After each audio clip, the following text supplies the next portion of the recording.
Shri Venkateswara gold తాకట్టులో ఉన్న మీ బంగారాన్ని విడిపించి కొనబడును.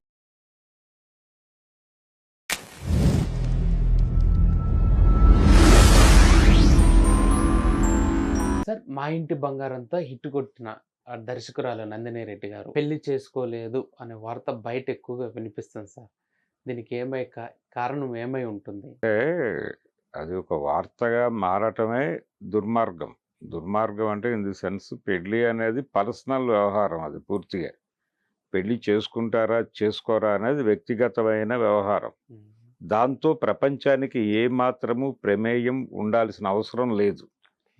ఇది ఈ క్వశ్చన్ అడగటము తప్పే, దీని గురించి వివరించటం కూడా తప్పే. అంటే పెళ్ళి చేసుకోకుండా ఉండి అద్భుతమైన విజయాలు సాధించిన వాళ్ళు చాలామంది ఉన్నారు. అటల్ బిహారీ వాజ్పేయి ఒక క్లాసిక్ ఎగ్జాంపుల్ మనకి. అలాగే అబ్దుల్ కలాం గారు ఉన్నాడు. చాలామంది అంటే వాళ్ళ రంగాల్లో అద్భుత ప్రతిభా పాటవాలు చూపించి ఒక ముద్ర వేసినటువంటి వాళ్ళు చాలామంది జీవితాల్లో పెళ్ళిళ్ళు లేవు. లేకపోయినా వాళ్ళ జీవితాలకు వచ్చిన ఇబ్బంది ఏమీ లేదు. ఇది క్లియర్గా పింగళి నాగేంద్రరావు గారు ఆయన పాతాళ భైరవి, మాయా బజార్ లాంటి సినిమాలకు రాసి ఎన్టీ రామారావుని ఒక రకంగా పెద్ద స్టార్ని చేసిన రచయిత ఆయన. అలాంటి నాగేంద్రరావు గారు కూడా ఆయన అవివాహితుడే, ఆయన బ్రహ్మచారిగానే వెళ్ళిపోయాడు. ఆ సందర్భంగా ఆయన అద్భుతమైన పాటలు రాశాడు. అంటే ప్రేమయాత్రలకు, బృందావనము, విజయవాడ సినిమాల్లో పాటలన్నీ ఆయన రాసినవే. అద్భుతమైన డ్యూయేట్లు ఉన్నాయి ఆయన రచనలు. ఎంత ఘాటు ప్రేమయో లాంటి డ్యూయేట్లు రాశాడు ఆయన. ఒకసారి ఎప్పుడో రేలంగి అడిగాడట ఆయన్ని, అంటే మీరు ఇంత అద్భుతమైన డ్యూయేట్లు అవి రాస్తూ ఉంటారండి, మరి మీరేమో బ్రహ్మచారి, మీకెలా తెలుసు అని అడిగాడట.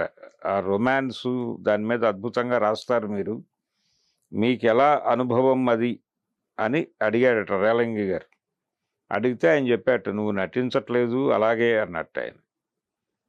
అంటే నువ్వు సినిమాల్లో ఏదో క్యారెక్టర్ చేస్తున్నావు, నేను కూడా సినిమా కోసం ఏదో నాకు తెలిసిన మేరకు అల్లుతున్నాను గురు, అంతకు మించి ఏమీ లేదు, నువ్వు అనవసరంగా ఇంకో ఏరియాలోకి కథను నడిపించే ప్రయత్నం చేయకు అని కోప్పడ్డట్టు ఆయన. అలా నందిని రెడ్డి గారి జీవితంలో ఆవిడకి ఏదో పర్సనల్ రీజన్స్ ఉండుంటాయి. ఆవిడ ఆ ముందుకు వచ్చినప్పుడు ఏదో చెప్పింది ఆవిడ.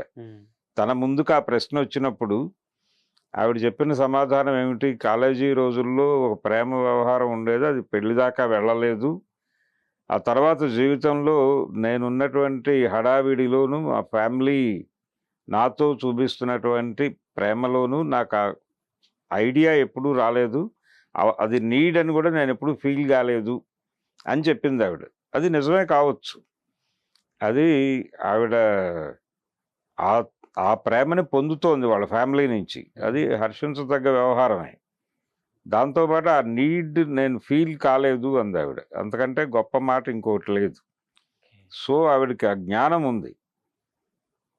తన జీవితంలో తనకి కొన్ని గోల్స్ ఉన్నాయి. ఆ గోల్స్ ఫిల్ చేసుకోవటానికి, ఆ టార్గెట్స్ రీచ్ అవ్వడం కోసం అనవసరమైన బర్డెన్స్ పెట్టుకోకుండా ఫోకస్డ్గా ఉండగలగటం, దానికోసం బహుశా ఆవిడ పెళ్ళిని పక్కన పెట్టేసి ఉండొచ్చు కూడా. అంత మాత్రం చేత వాళ్ళకేదో అంటే ఏదో ఉంది అన్నట్టుగా ఆలోచించడం తప్పు. మ్యారేజ్ అనేది చాలా స్పష్టంగా వ్యక్తిగత విషయం. రెండోది, ఇప్పుడు జీవితాలు వర్చువల్గా మారిపోతున్నాయి, టార్గెట్స్ చాలా బీభత్సం అయిపోతున్నాయి. ప్రతి ఒక్కళ్ళు కనీసం రోజుకి అంటే నెలలో 3-4 ఉద్యోగాలు చేసేస్తున్నారు చాలామంది. అంటే ఆ ప్రెజర్ ఉంది. ఆర్థిక పరంగా అంతా బాగానే ఉంది అనుకుంటున్నారు, కానీ ప్రపంచం బాగాలేదు. ఆర్థిక పరమైన కష్టాలు కూడా ఉన్నాయి జీవితాల్లో. వాటి నుంచి బయటపడటం అనే యుద్ధం జరుగుతోంది. ఆ యుద్ధంలో రిలేషన్స్ బద్దలైపోతున్నాయి.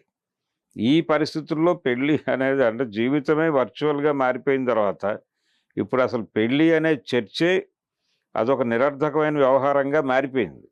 ఈ టైంలో ఒక డైరెక్టర్ గారు ఎవడో పెళ్లి చేసుకోలేదు అని చర్చించటం అనేది చాలా ఇబ్బందికరమైనటువంటి పరిస్థితి. అయినప్పటికీ మన వాళ్ళు అలర్ట్గా ఆవిడ ముందుకు ఆ ప్రశ్నను చాలా కొత్తగా ఫీల్ అయ్యి తీసుకెళ్లారు. ఆవిడ కూడా వాళ్ళని ఇబ్బంది పెట్టకూడదు అనే సమాధానం చెప్పినట్టుగా అనిపించింది. సో అది పూర్తిగా నందిని రెడ్డి గారి పర్సనల్ వ్యవహారం. దానిలో మాట్లాడటానికి ఎవరికీ ఏ రకమైన హక్కు లేదు. ఆ ప్రశ్న అడిగే హక్కు అంతకంటే లేదు.